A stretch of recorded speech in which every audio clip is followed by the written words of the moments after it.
suatu kebiasaan. Dan di Jawa Barat ini memang syarat sekali dengan orang-orang yang berprestasi dalam kiprah maupun pengalamannya. Dan sangat menarik sekali untuk kita ikuti bersama. Jadi pastinya kita akan mendapatkan sebuah motivasi dan inspirasi dari mereka. Namun, siapakah tamu kita pada kali ini dalam proses langsung saja ikuti saya.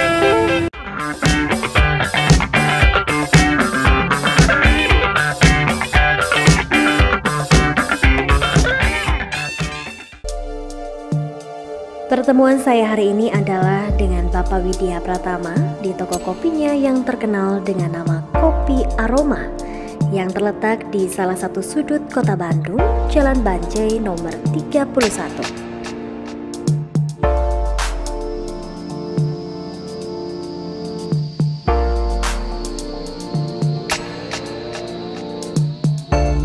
Pagi, apa kabar? Baik. Baik.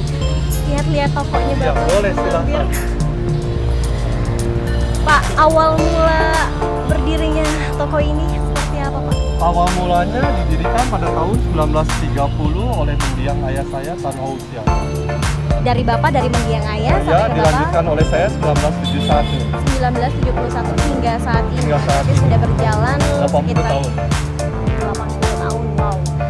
Pak, Bapak selain menjadi seorang wirausaha di sini, juga Bapak juga menjadi seorang dosen wirausaha di beberapa universitas juga ya, Pak ya. Dan saya juga sering mendengar dan membaca artikel-artikel mengenai Bapak di beberapa situs bahwa Bapak juga menerapkan integritas kejujuran kepada mahasiswa Bapak. Itu pasti kan ada satu pautnya dengan usaha Bapak yang sudah Bapak jalani selama berpuluh-puluh tahun diterapkan ke mahasiswa. Bagaimana, Bukan Pak? kopi yang membuat kopi, jangan nipu pakai kimia. Nah, maknanya seperti apa, Pak? Ya, jadi harus jujur, mahasiswa aja jangan biar nilainya C tapi hasil sendiri bukan A tapi dapat nyontek. Karena sebagai wirausaha nanti nggak ditanya nilai A B-nya, yang penting hasil karyanya. Jadi menurut Ilmunya. Bapak, daripada kita mendapatkan A, lebih baik C. Nggak punya kerja percuma, nggak punya keahlian. Yang penting punya keahlian, sekolah hanya untuk mengambil keputusan supaya dia nggak terlalu susah.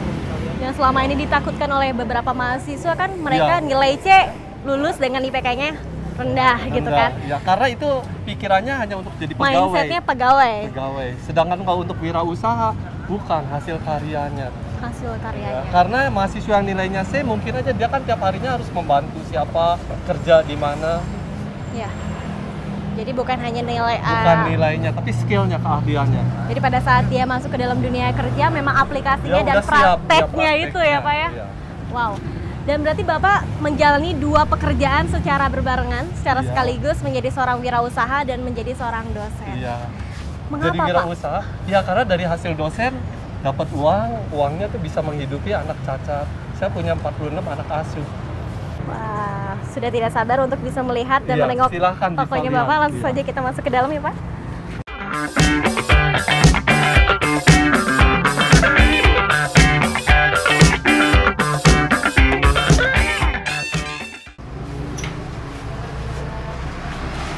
Wah, sudah banyak sekali yang mengantri ya, Pak. Ini masih cukup pagi, baru sekitar pukul 10 10 pagi, pagi. tapi pelanggan Bapak Ya lumayan. pelanggan pagi, suasana ya, pagi. ya. Ini pelanggan-pelanggannya. Wah, Pak, dari mana aja nih, Pak? Oh, dari Bandung. Dari Bandung. Bukan saja dari Bandung kelihatannya di sana. Dari mana, Pak, asalnya? Asalnya dari Amerika Serikat. Dari Amerika Serikat. Berarti, Pak, Kopi Aroma terkenal sampai Mancanegara. Amerika Serikat. Hebat sekali. Pak, ada beberapa kegiatan yang biasanya Bapak lakukan Iya. pagi-pagi. Yang saya juga pernah dengar, Bapak selalu memberikan kopi-kopi gratis kepada Yang susah kok pagi aja. Untuk minum 4-5 gelas cangkir cukup. kepada tukang-tukang Iya, yang beca tukang beca, apa yang yang suka ada ada di di sini, sini. ya. Mengapa? Ya mereka juga kan ingin nikmatin, tapi uangnya kan nggak ada, belum dapat uang. Kita harus berbagi semua. Jadi jangan berbagi dan Rezekinya pasti akan mengalir, jangan khawatir. Jadi kita awali pada saat sebelum kita berjualan, kita berbagi dulu. Baru. Ya. Hebat sekali Bapak. Langsung bisa kita lihat ke dalamnya Proses lagi. pembuatannya silakan. Proses pembuatannya. Ya. Mohon. Selamat siang, Pak. Ruangan pembuatan kopi, penggarangan kopi. Penggarangan kopi. Iya. Wow, keren sekali ya, banyak banget tumpukan-tumpukan kopinya. Ya, karena Nah, itu Pak yang sangat-sangat menarik. Iya. Kenapa di situ ada 3 sepeda? 3 sepeda ini dipergunakan oleh almarhum ayah saya dan ibu saya untuk mencari uang Iya. dan keahlian pada tahun 1930. Karena waktu tahun 1930 belum ada kendaraan, hanya sepeda ini dan kereta api. Tapi menjual kopi pakai sepeda itu Mencari bahan baku dan Mencari- menjual kopi dengan sepeda ini. Jadi generasi ketiganya harus ingat bahwa ini hasil perjuangan. juga maknanya apa Pak buat Bapak? Supaya generasi ketiganya gemi, jangan dihambur-hambur uang, harus ulet kerja. Karena seorang wirausaha harus bekerja keras dan jujur. Nah, biasanya Pak kalau kita berbicara mengenai sebuah warisan, biasanya kalau kita mendapatkan warisan berupa tempat usaha, orang yang tidak bisa mengelolanya hancur, Hancur, biasanya. habis. Nah, kalau Bapak memaknai sebuah warisan biasanya seperti apa Pak? Kita harus skill di bidangnya dan faktor 7M-nya harus komplit. Man, tenaga kerjanya, money, uangnya, material, bahan bakunya, method, bagaimana cara membuatnya, mesin-mesinnya harus tepat guna, manajemennya harus tahu bagaimana cara mengaturnya, dan marketnya kita harus tahu siapa yang akan kita tuju. Sesuai banget ya Pak, Iya. seorang wirausaha jadi dosen wirausaha Sama. teorinya.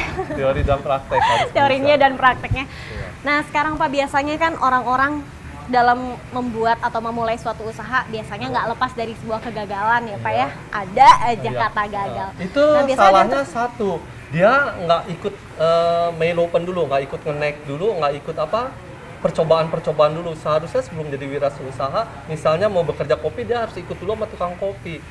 Dia mengumpulkan skill gimana. Ya. Baru setelah dia udah 1 tahun ikut, baru lepas. Bapak sebagai seorang dosen ya Pak ya, Iya. kalau misalnya kita aplikasikan dalam dunia pendidikan. Sekarang kan anak-anak muda zaman sekarang ya Pak ya, banyak sekali apabila dia sudah merasa enjoy dengan dunia usahanya, akhirnya dia merasa, apalagi udah merasakan untung, Iya. profit yang sangat besar, terus udah enjoy, akhirnya dia melupakan pendidikannya. Iya. Suatu kewajiban nomor pertama, paling utama.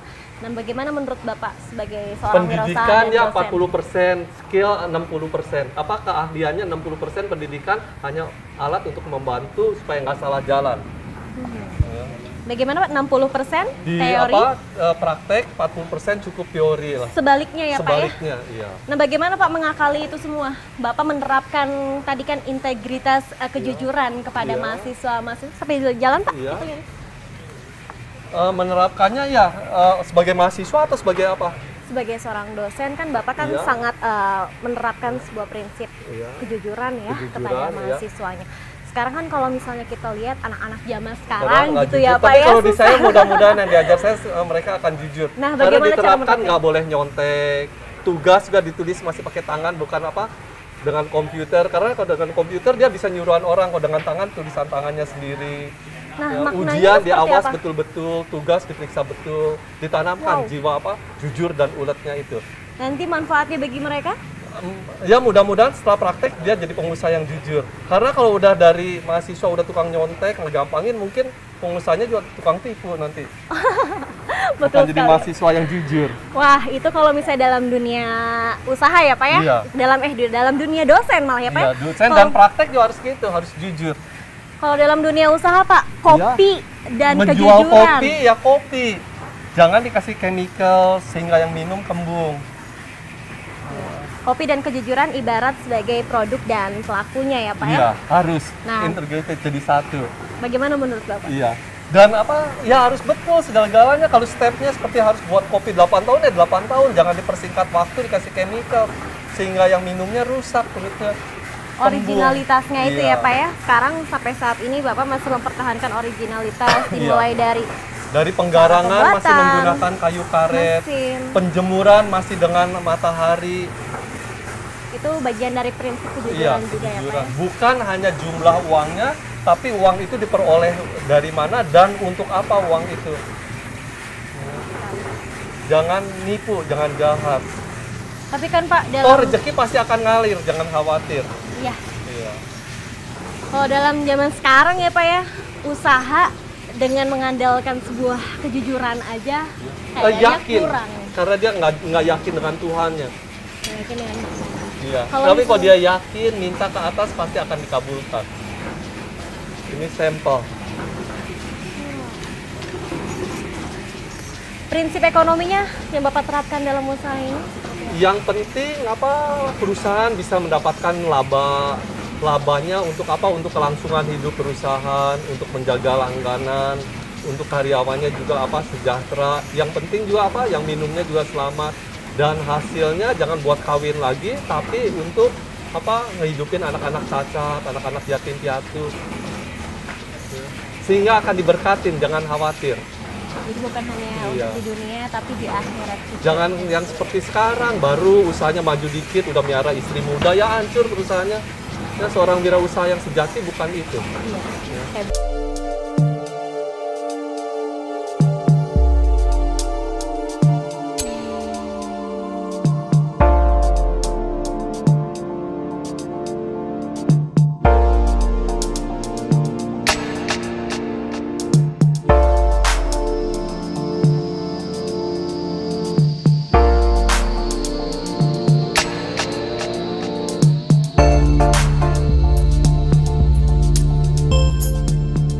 Lina sudah banyak sekali membaca artikel-artikel yang mengenai Bapak di berbagai situs di internet. Di situ tertulis bahwa banyak sekali investor-investor besar yang menawari kerjasama dengan nilai yang cukup fantastis sekali ya Pak ya untuk bekerja sama. Kenapa Bapak menolak? Saya yakin cukup kecil gini, karena kalau di tangan investor lain, saya khawatir nanti mereka hanya mencari keuntungan, uang aja.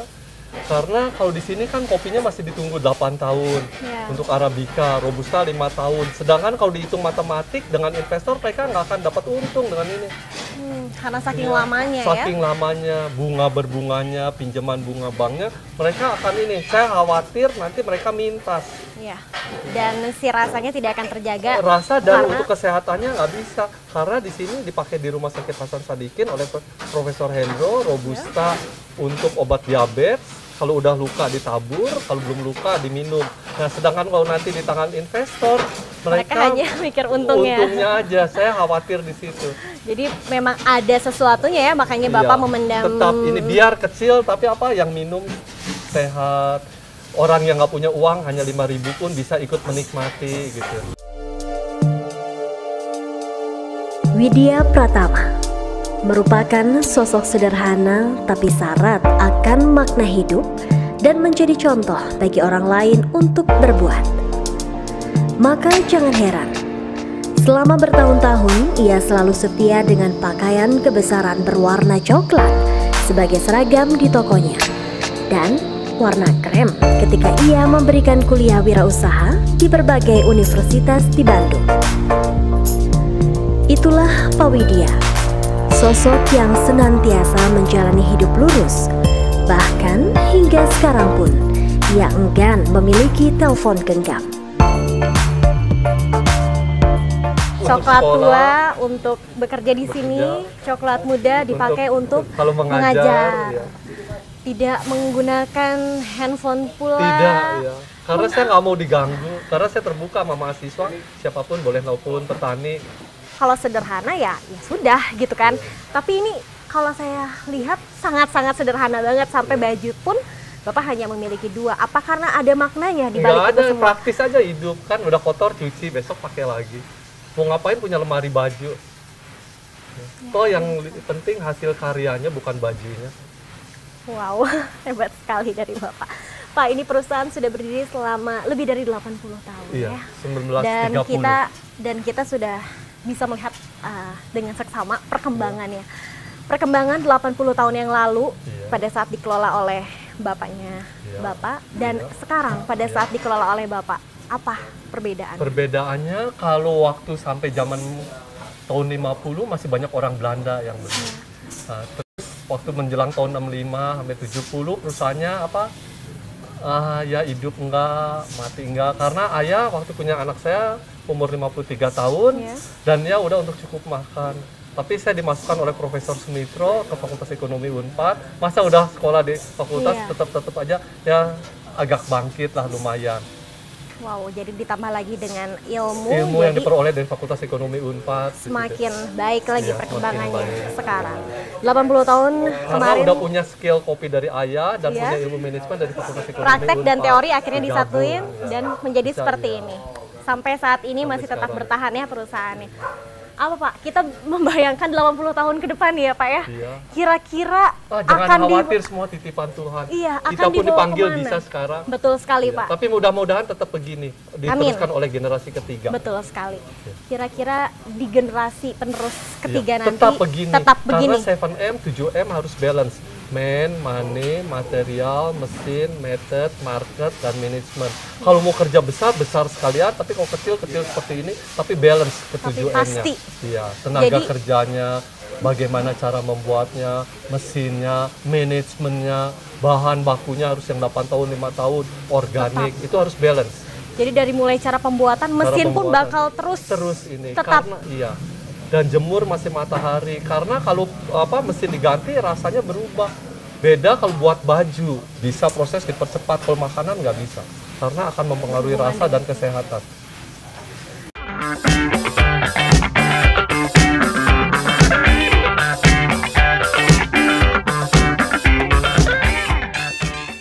Bu, bisa dijelaskan sosok Pak Widya di mata keluarga seperti apa? Sosok Pak Widya di dalam keluarga. Ya, Pak Widya itu di dalam keluarga ya sebagai suami, sebagai ayah dari anak-anak. Kami bekerja sama dalam menjalankan toko dan pabrik. Ya. Seperti itu. Adakah sifat-sifat atau sikap-sikap yang sangat Ibu sukai dari Pak Widya? Prinsip-prinsipnya yang mendasari dia? Ya, hingga mungkin saat ini? prinsip-prinsipnya yang anggaplah keras ya, yang jadi membuat mau tidak mau kami juga harus memegang ya prinsip-prinsipnya itu dan banyak belajar dari situ. Dari situ. Dan Ibu sebagai seorang pendamping Pak Widya dari memulai usaha ini sampai saat ini, apakah kesan-kesan Ibu dan pengalaman Ibu selama ini mendampingi Bapak Widya dalam usahanya?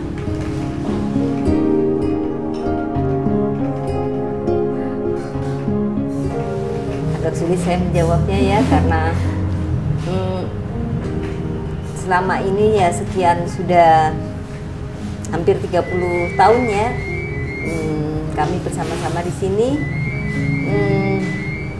Semuanya ya saya jalanin aja lah ya. Tidak pernah saya ya memang setempo saya menganggap bahwa aduh rasanya berat gitu. Ya. Setempo juga ada juga sih prinsip-prinsip yang karena bagi saya tuh terlalu keras gitu ya, sehingga awalnya tuh tidak bisa diterima ya. Tapi akhirnya ya saya saring lah mana yang memang bisa diikutin, mana yang misalnya saya bertolak belakang dengan ibunya sendiri. Ya. Iya. Ini sudah 80 tahun berdiri, Bu. Betul. Kalau kita berbicara mengenai kedepannya, akan dibawa kemana perusahaan ini? Apakah akan tetap dengan kesederhanaannya, keoriginalitasan perusahaan ini seperti dulu hingga saat ini, atau bahkan nanti di generasi penerusnya, mungkin dari anak-anak Ibu, adakah ingin misalnya sesuatu yang lebih baru, lebih modern? Akan dibawa seperti apa, Bu, perusahaan ini ke depannya? Sebagai orang tua, memang kami menyerahkan semuanya kepada anak-anak yang nanti akan meneruskan. Karena kami sebagai orang tua juga tidak bisa mendikte bahwa kamu harus seperti begini. Tidak bisa ya. Mereka punya keinginan sendiri, mereka punya cara tersendiri gitu. Ya. Tapi secara dasar mereka sudah mengerti gitu bahwa kami bisa berdiri sampai sekarang itu ya karena memegang pada pokok-pokok yang merupakan kekhasan dari kopi aroma gitu.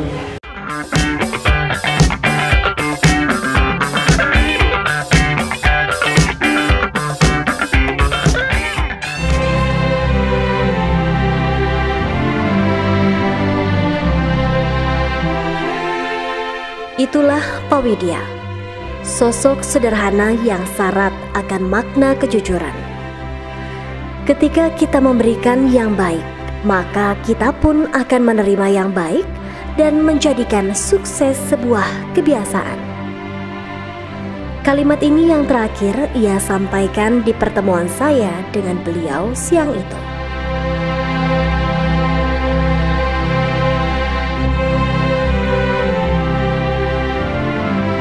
Pak, Bapak kan di sini sebagai senior lah ya, baik di kita yang ya bisa dibilang masih junior dalam usaha, masih mencari-cari ilmunya.